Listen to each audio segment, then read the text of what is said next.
ኤፌሶን ምዕራፍ 2 ከቁጥር 1 እስከ 2 በበደላችሁና በኃጢአታችሁ ሙታን ነበራችሁ፣ በእነርሱም በዚህ ዓለም እንዳለው ኑሮ በማይታዘዙት ልጆች ላይ አሁን ለሚሰራው መንፈስ አለቃ እንደሆነው በአየር ላይ ስልጣን እንዳለው አለቃ ፈቃድ በፊት ተመላለሳችሁባቸው ይላል። እና ከዚህ የተረዳሁት ነገር ምንድን ነው? ስለ መዳናችን ክብር እየተናገረ ነው። የዳነው ሃይማኖት መለወጥ አይደለም። ከእስልምና ወደ ክርስትና ወይም ደግሞ ከቡዲዝም ወደ ሂንዱይዝም መለወጥ አይደለም ነው። ሞተን ነበረ፣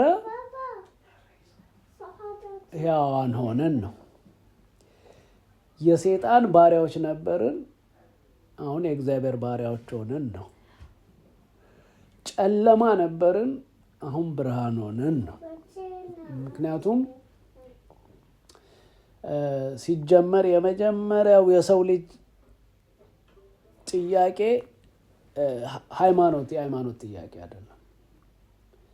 የመጀመሪያው የሰው ልጅ ችግር የሃይማኖት ችግር አይደለም። የትኛው ሃይማኖት ይከተል፣ የትኛው ነው የተሻለ ሃይማኖት፣ የትኛው ነው ምናምን የሚለው አይደለም። ኖ የሰው ልጅ የመጀመሪያው ችግር የኃጢአት ችግር ነው። በኃጢአት ምክንያት ሰው ሞተ። መጽሐፍ ቅዱስ እንደሚናገር እግዚአብሔር ምን ብሎት ነበር? አዳምን በበላ ቀን ሞትን ትሞታለህ ብሎት ነበር።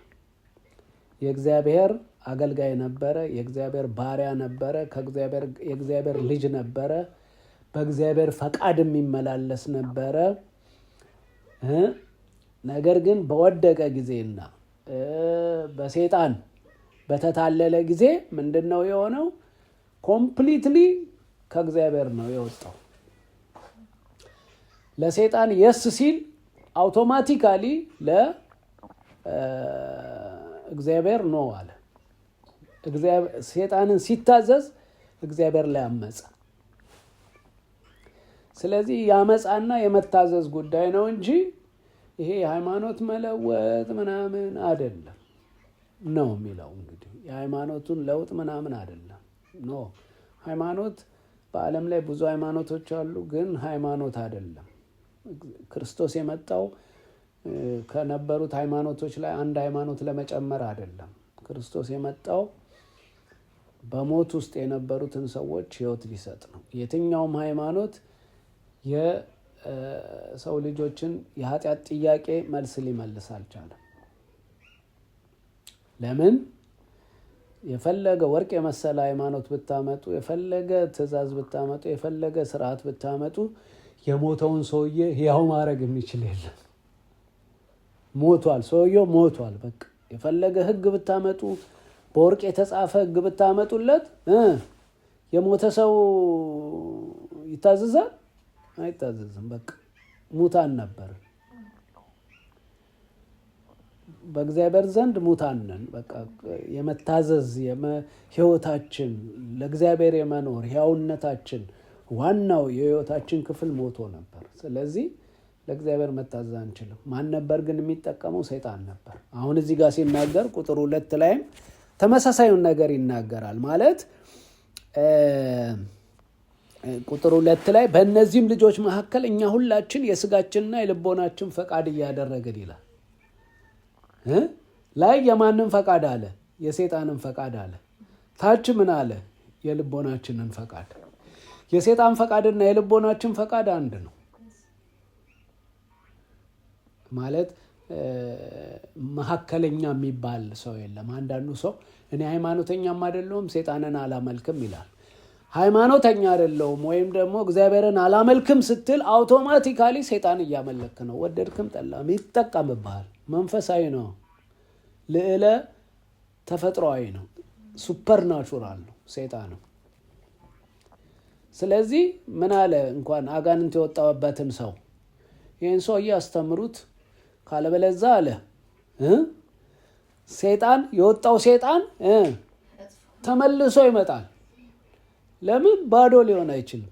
ወይ እግዚአብሔርን መሙላት አለበት ወይ ሰይጣን መሙላት አለበት። ወይ እግዚአብሔር የሚታዘዝ መሆን አለበት፣ ወይ ሰይጣን የሚታዘዝ መሆን አለበት።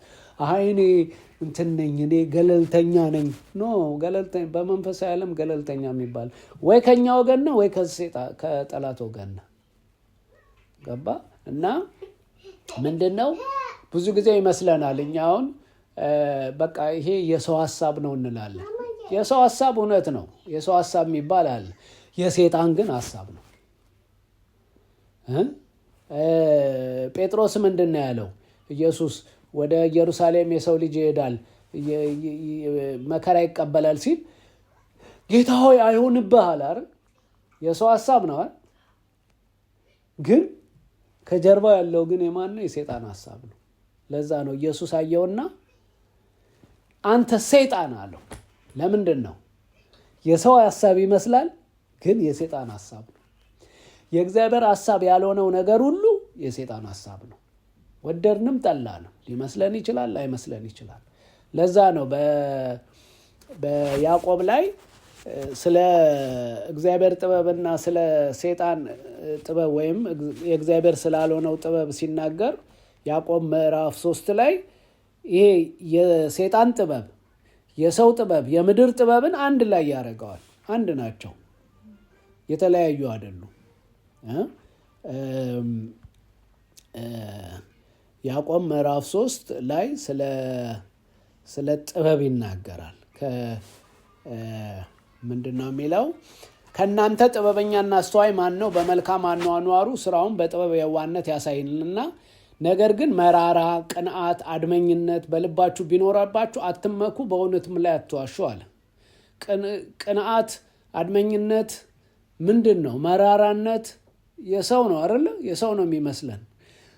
ውስጡን ግን የሰይጣን ነው ማለት ከጀርባው የሚቆሰቁሰውና የሚያበረታታው ሐሳብን የሚልከው የቅንዓት ሐሳብን የሚልከው ሰይጣን ነው። ይህ ጥበብ አለ ከላይ የሚወርድ አይደለም፣ ነገር ግን የምድር ነው አለ፣ የሥጋ ነው አለ፣ የአጋንንትም ነው አለ። አያችሁ፣ የምድር የሥጋ የአጋንንት አንድ ናቸው። ቅንዓትን ማን ነው የሚልከው? ሰይጣን ነው። ጎረቤትህን አሳይቶ ይኸው እሱ እኮ እንደዚህ ሆነለት፣ እሱ እኮ እንደዚህ ሆነለት፣ ተከናወነለት፣ አንተ ወደኋላ ቀረህ ብሎ በወንድም ላይ እንድትቀና፣ በወንድም ደስ እንዳትሰኝ፣ እንደው ባልሆነለት ባይሳካለት ብለህ ቋጣሪ እንድትሆን የሚያደርግ ምንድን ነው? የሰይጣን ሐሳብ ነው። የሰው ይመስላል፣ በአይምሮ ውስጥ ስላገኘው የሰው ይመስላል። ነው የሰው አይደለም። ለምን? ሰው ወይ የእግዚአብሔርን ሐሳብ ወይ የሰይጣንን ሐሳብ ነው የሚያስተናግደው።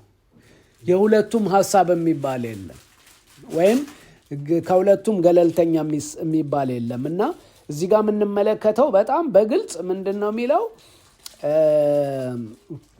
ኤፌሶን ምዕራፍ 2 ያየነው ክፍል 1 እና 2 የሚያሳየን ነገር ምንድን ነው? እንደዚህ ብሎ ይናገራል።